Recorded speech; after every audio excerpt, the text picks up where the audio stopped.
Assalamualaikum warahmatullahi wabarakatuh.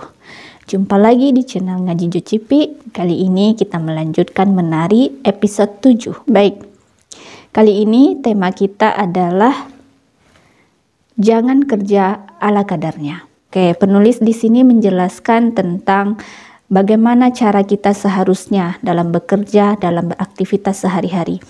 Dan beliau menjelaskannya enggak main-main.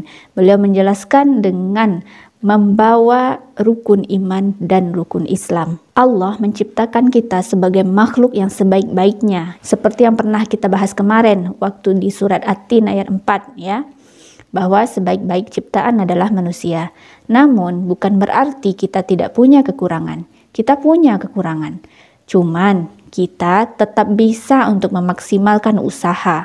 Di balik kekurangan itu, kita diberikan potensi-potensi untuk memaksimalkan usaha. Penulis membawa nama Ustadz Nauman Alikan. Nauman Alikan ini adalah salah satu ustadz yang aku sangat suka juga. Kalian bisa lihat sendiri.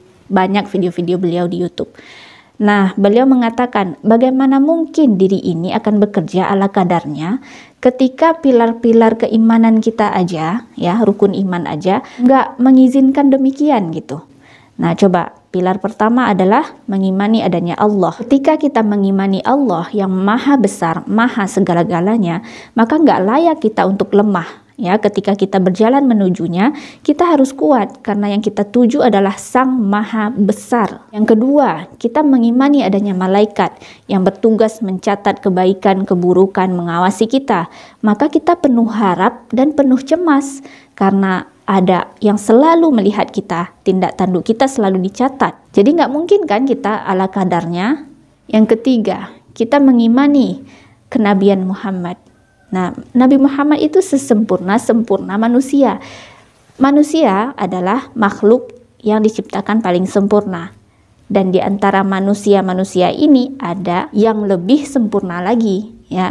Suri tauladan, contoh bagi semua manusia yang ada di bumi, yaitu Nabi Muhammad. Nah, kan berarti nggak main-main. Lanjut yang keempat, kita mengimani Al-Quran, di mana dari awal sampai akhir di sana ada solusi untuk hidup kita, ada obat untuk setiap penyakit kita, ada ilmu untuk setiap tanya kita. Nah, alangkah sempurnanya ini Al-Quran. Jadi kita nggak bisa ala kadarnya karena keimanan dan keislaman kita itu menuntut kita untuk bukan ala kadarnya. Kita mengimani hari akhir yang kita sendiri nggak tahu kapan datangnya. Nah, jadi kita harus bersiap-siap dan bersiaga, menyiapkan bekal terbaik untuk kita bawa pulang nanti, ya. Karena kita nggak tahu kapan nih waktunya. Dan terakhir, kita mengimani qada dan qadar yang membuat tentram hati ini. Karena kita tahu semuanya telah tercatat olehnya, telah ada catatannya, dan telah ada bagian masing-masing. Kata penulis di sini, bagaimana mungkin kita kerja ala kadarnya jika ini yang kita gaung-gaungkan di kepala dan di dalam dada, ya. 6 rukun iman ini sungguh tidak main-main, sungguh serius. Jadi nggak mungkin ala kadarnya kita bekerja, nggak mungkin ala kadarnya kita menghadapi hidup ini. Terus ditambah lagi dengan rukun Islam. Yang pertama adalah apa? Syahadat. Kesaksian bahwa tidak ada Tuhan selain Allah, bahwa Muhammad Rasul Allah, ya. Nah, itu penyerahan diri yang secara nyata dan jelas kita lakukan dengan sungguh-sungguh. Karena kalau nggak sungguh-sungguh, kita nggak akan mungkin mau mengucapkannya. Nggak akan mungkin mau melakukan syahadat gitu kan. Jadi syahadat ini adalah penyerahan diri seserah-serahnya gitu. Sepenuhnya kepada Allah, ya.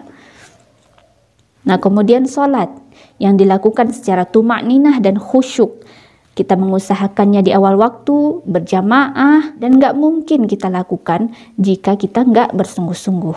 Nah, ditambah lagi nanti dengan sholat-sholat sunnahnya.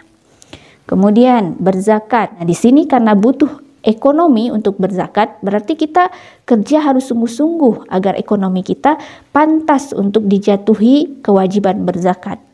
Kemudian kita berpuasa. Nah, 1 bulan lamanya seperti tahun ini 2022 kita udah masuk hari ke-7. Nah, itu kalau kita nggak sungguh-sungguh, nggak mungkin kita sanggup untuk berpuasa.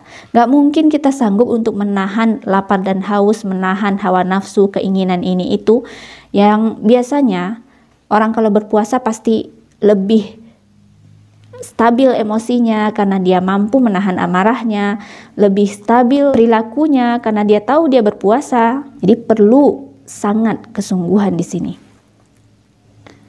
Nah, terus berhaji. Nah, berhaji itu jangan dikira gampang ya. Kita butuh energi, butuh fisik yang kuat, butuh ekonomi yang memadai untuk bisa pergi berhaji. Lalu terakhir ihsan. Ketika kita selalu merasa ada Allah di setiap pekerjaan kita, di setiap gerak-gerik kita. Ya. Nah, kata penulis di sini, padahal bos duduk di samping saja telah menghadirkan ketekunan yang tiba-tiba, ya kan? Ayo, siapa yang kayak gini? Ketika ada bos memperhatikan, wah khusyuk banget kerjanya. Serius banget nih kerjanya gitu kan. Nah, apalagi Tuhan, apalagi Allah, Sang Maha Pencipta, yang nyiptain kita dari kepala sampai kaki. Nah, selalu mengawasi kita. Nah, bukankah kita harusnya bekerja atau melakukan aktivitas dengan sungguh-sungguh, bukan ala kadarnya. Nah, terus penulis menutup dengan kisah Buya Hamka, bahwa bermodal sebuah pertanyaan dari seseorang, lahirlah sebuah buku sebagai jawabannya. Betapa berkah ilmu dan waktunya. Nah, jadi maksudnya orang nanya sama Buya Hamka, demi menjawab pertanyaan itu dengan maksimal, beliau hadirkan sebuah buku. Wah, kalau kita mungkin orang nanya, kalau kita misalnya kurang tahu ya kita tinggal bilang, wah kurang ngerti tuh kalau tentang itu, kurang paham nih gitu kan. Kalau Buya Hamka berbeda. Untuk menjawab satu pertanyaan, beliau hadirkan satu buah buku. Sungguh serius, sungguh tidak main-main, sungguh tidak ala kadarnya. Nah, jadi mari kita berusaha untuk sungguh-sungguh ya. Aku dan kamu, aku tahu aku juga nggak selalu sungguh-sungguh, juga sering kerja itu ala kadarnya. Maka ini menasihati diri. Dan mudah-mudahan kita bisa semakin baik ke depannya. Assalamualaikum warahmatullahi wabarakatuh.